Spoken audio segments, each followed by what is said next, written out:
message is for all women like me and all those who love and support women like me. Today, I want to talk about my journey with my career, and not really so much where it's at right now, but some some things that have happened along the way that might help somebody out there. That could be if you're going through something similar, or if you might get into a season where you will go through something similar. I know God that God will allow you to see this, um, to help you and encourage you in some way. Encourage you in some way. So. So, a little backstory. If you haven't seen my previous videos where I kind of touched on this, I have been an entrepreneur since I was 13. That's when I first started doing hair for money, and thinking about what's referred to as a serial entrepreneur. I've had many different business ventures because I'm also a dreamer. I also believe that we get these passions put inside of us and these ideas of things to do, and that we're supposed to act them out, live them out, whether it's something that we're supposed to do for a season or something that we're supposed to do for our entire career.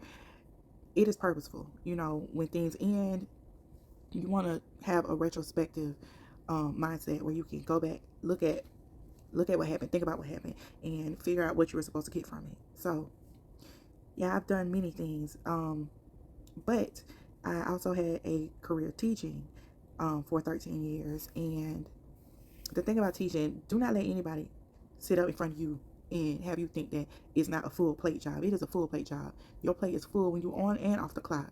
So the thing about it though was that I still had these passions in me to do things and to create businesses. So I had a full plate.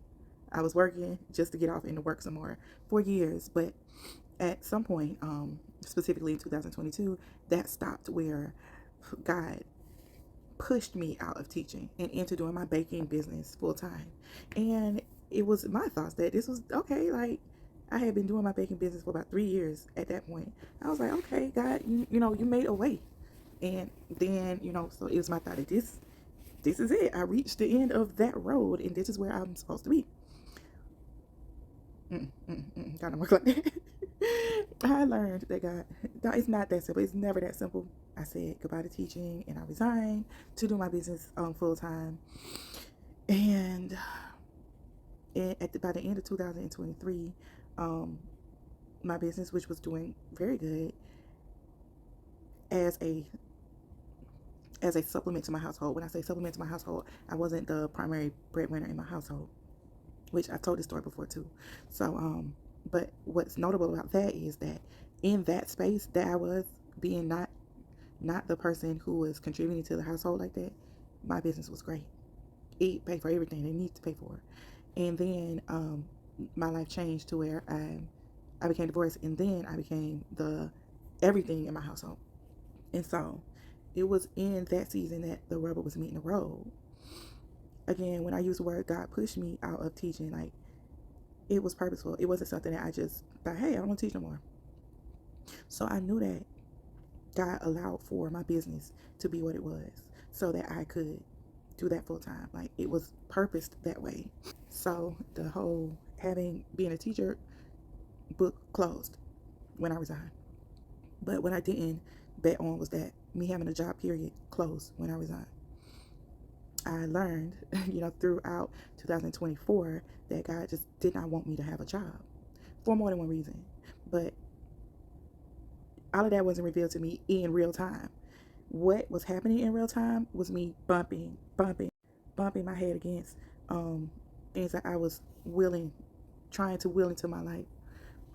So my will and God's will were at a tug of war for months and months and months and months and months. And the reason being is that it was like, okay, these bills not gonna get paid by themselves. Yes, my business was earning what it needed to earn for that space I was at, but I wasn't at that space no more. I needed more money.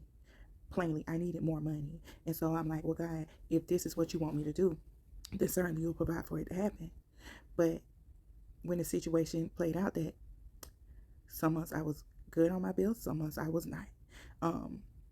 And then those few months that I was not good at my bills, I was able to get assistance. The Lord blessed me with parents that had disposable income and was able to, fill in some spots for me. But I've always been a person to not ask for help.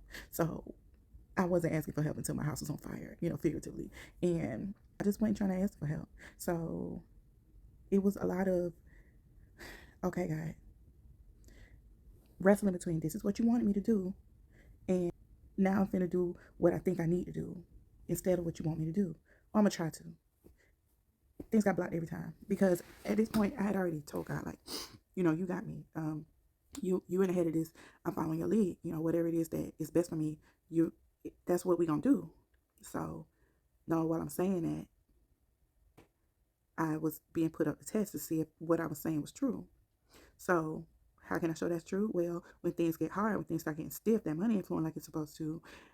What you gonna do then? Well, my words and my actions were not matching. My words were saying that, like, God, you got this, I trust you. But my actions were saying that it's getting too thick in here. I need some relief. I'm about to go put my hands back in this pot. And every time I put my hand in that pot, God smacked my hand back out of it. Like, no, you said we was doing this, so we doing this. But you can keep putting your hand in that pot if you want to. It's just I'm either gonna smack your hand out of it or you're gonna get burned. And it was just a repetitive cycle. And the reason why it was repetitive was because I was making it repetitive. I would surrender, relax, stop. Okay, God, I trust you. And then when it was getting too hot, I would I would try to do something on my own with it again. And God will do that to you. He will let you do that.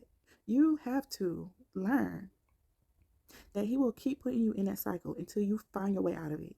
And the way out of the cycle is to do what He wants you to do. So in any type of situation, but specifically with mine, it was just a cycle of me surrendering and saying, okay, God, we doing what you want to do. And then me picking it back up when things got too heavy for me. And I felt like I wasn't going to be able to, like, I felt like He wasn't going to help me, which is crazy.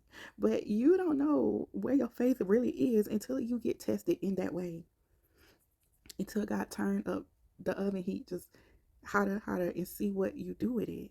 You have to rely on Him and know that He's not going to leave you and He's not going to let you burn up. But He will let you burn yourself up. When you give Him all of the authority in your situation, He is not going to let it burn up. Okay, I know that now, after these ridiculous cycles of me saying I trusted Him and then me going to apply for a job, saying I'm going to do what He want me to do, but then me trying to create other opportunities or other situations that he didn't approve, He didn't bless, He didn't give it to me. I'm going looking for this stuff because, again, the money ain't going to make itself. I had to learn, and I learned the hard way. And looking back, I'm just like, man, I would have been so much peaceful because that's stressful. I would have been so much peaceful if I just would have actually did what my mouth said I was going to do and let Him do it. And though that's stressful too, it don't have to be, because stress comes from in here. It don't come from what's around you. Stress is your reaction to what's around you, and you determine your reactions. So it didn't have to be that way. But okay, so fast forward. This is when things got hectic for real. Okay. I surrendered. I want to just also add that during this time, okay, like I said, He blessed me with parents that, were able to step in when I needed help, even though I wasn't asking much. Because I kept having to bump my head and He kept having to turn the fire up, I began to have to ask more, like the last quarter of last year. And it got to a point where my mom was like, okay, wait. Okay, wait. We've been helping, but I need you to go get a job. No, what my mother didn't know was these conversations that me and God have had. Because by this time, God was speaking to me. Like, again, there were multiple reasons of why He didn't want me to work. One of the reasons was because I needed to fill that time in. For what He had for me next, I needed the time that I would have been focused on working to get to know Him in an intimate relationship, to be with Him. He knew that. I didn't know that. I was just, when I finally surrendered, I was just going with the flow of what He wanted me to do. And then I started to learn, like, okay, if I would have been working right now, my life would have been so much different. If I would have been on somebody's job, I say that. I would have never developed that intimate relationship with God. But again, He put stuff in you that He wants in you. Those passions, they're not just stuff that you just cooked up on your own. God knew I wasn't never supposed to have a job. There's a whole story about how I ended up having a job. Even though, like I said, from 13, that's when I started knowing that I was capable and able to be a business owner, and that would be my career.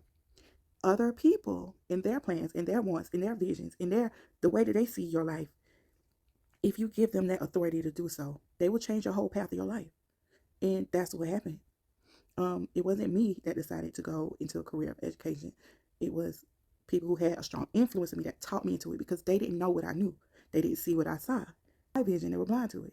It's because it's not their vision to know. It's the vision for you. It was not a conference call. This was something he put in me. So whether the next person agrees or understands it, that ain't none of my business. But I didn't know that back then. I didn't have the authority over my own life to feel that way back then. I felt like people knew, whether it was age, whether it was their own experiences, the kind of influence they had in my life. I figured they knew better than I did. That the wisdom they must have accumulated could tell me more than what I knew God told me, which is nuts. I know it's nuts now. I didn't know it back then because I wasn't confident enough to know that. But again, this is why he had to put the circumstances to where I was able to get a relationship with him, that now I know that. And can't nobody tell me different. Can't nobody talk me into something that God didn't tell me. Again, that'll never happen again. But okay, so my mom was like, okay, you gotta get a job. But what she didn't know was how many cycles I done been through of me trying, me putting in applications, me making stupid mistakes. Y'all don't know how much I love words. I love words so much. When I took literature in middle school, them little literary terms and poetry and all that stuff that they teach you if you took literature, like, I knew that. Like, it was a strength. Anything having to do with creative writing is a strength for me. So the only explanation I have for this is that God did this. He intervened with me. Like, another way to show me, like, you're not gonna have this job. No matter what you try to do, like, this is not what I told you we were doing. There was an application that I had to do, and I had to submit 2 like artifacts to go with it.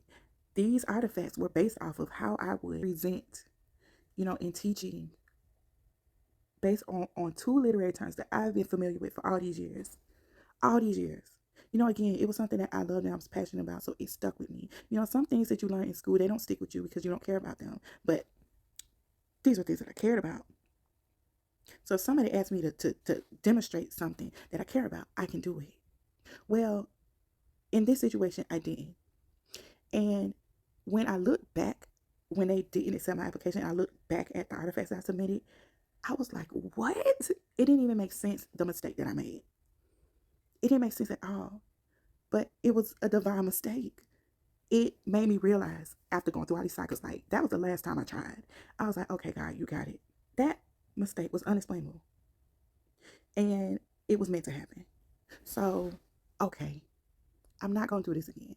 I trust you. I tried, and I tried again. But again, so back to the story. My mom didn't know nothing about all these roadblocks I kept coming into, nor what God has continuously been telling me, like, you're not supposed to have a job. You're not supposed to have a job. You're an entrepreneur. You're not supposed to be doing these things. So stop trying. This is not what we're doing. But again, my mom is being one of those people who has all of this influence on me that I usually listen to because I didn't have the authority over my life at the time. She's telling me, like, you need to go ahead and get this job. Also, she's bearing the burden of me not having this job, right? So, like, she has a place to have her opinion. And it wasn't until, after this whole encounter of me finally surrendering and accepting what I need to accept about this walk with God and let him have control over this, that I was able to say this to her. And I told her, like, God didn't tell me that. If I do another application, it'll be just off the strength of you. But I know that it's a mistake. And I know I'm not supposed to be having this job. And she said whatever she had to say, kind of like come for me and try to, get me to do it still. But no, like, it wasn't until then, like, I really was just like, okay, God, this is what we're doing and this is what we're doing. And like, she was helping me, but as I mentioned before, I was not somebody who was wanting help. I was not somebody who was asking for help. She knew I was going through a struggle season, so she wanted to help. And I thank her for that. I don't want to sound ungrateful at all. But just talking about the burning night and what God was asking me to do. If God is asking me to do this, I'm just gonna down my sword, with him. If he want me to down it, that's where I was at. So it was kind of just like, okay, my mom wants to help me. If she wants to help me, that's on her. I came to that space. Like, but if her not helping me put me in a situation, then I was just gonna have to be in that situation because I knew who I was in a situation with. Like, and if God wanted me to be in that situation, I was supposed to be in it. That's where I was at. So then it got to a point where, okay, so like we good. Like, so God is, basically ordering my steps with my business and I'm good on that. And, I'm doing whatever jobs he want me to do. If he say move, I move just like that. That's where I was at. So it didn't get into, there came a point where, okay, just know that my social media is where I get all my business, through, like my orders. meet with new customers. If I need to advertise something, I'm going to do it through my social media accounts. If I need a new business opportunity, an event, now events come through there, like that's where I make the money at. So during this time, God told me I need to fast off social media. I was just like, wow. So I can't even get on the social media. Like, nope. And then after he told me I could get back on, then he told me I couldn't advertise. So this was between sometime between December and January. And I was just like, this is crazy, but okay, God, we doing it. That's where I was at with the whole thing. If God say we doing this, okay, then that's how we gonna do it. So, during the time, there's a story in the Bible where, like, the birds will feed. I want to talk about like the children of Israel, how God provided manna. He provided just enough, just enough. And even the story about the widow woman and her having I'm not gonna use the right words, but the meal and the oil to make just enough that she wouldn't run out. It was like God was taking me through that. It was like, okay, you need this, baby, I'm gonna give you just enough. You need this to be done, I'm gonna give you just enough. And he was providing things where I just had to move with him and follow his lead. And even after he told me to stop advertising, I was just like, this is wild. He was still providing for me. He was still providing opportunities for me. That story that I told you guys about, that time I was just like, I just need $90 for this. And then somebody had hit me up on the phone, somebody I didn't even know, with the exact order that I was asking for. Like, that was God. That was during this time when he told me I couldn't advertise. And I just wanted to share all of that because it can get hard out here on this faith walk, especially when you surrender your career and your finances to God. But the encouragement is that, like, I've been there and I'm still there. I'm still there. Please, let that be known. But the fact that while I'm in it, I can still get on here and tell y'all about what he's doing says something. I believe it is real. It's my experience. And I just want to encourage you all, anybody who is needing God to take over their finances. Stop putting your hand in it. That might be the reason why things might not be going the way you want it to. And when you get pushed and he turn that dial up on that oven, turn the heat up on you, don't faint. Don't think he about to burn you. He is not trying to burn you. He is testing your faith. He is trying to see whether you believe what you said that you believe about him. And if you do, he's going to show you that you are correct in believing just that. Okay? All right, that's all I got. I love you all. To get deeper into this bubbly life with Shay's champagne encouragement, don't forget to like, share, and subscribe. It's poppin'.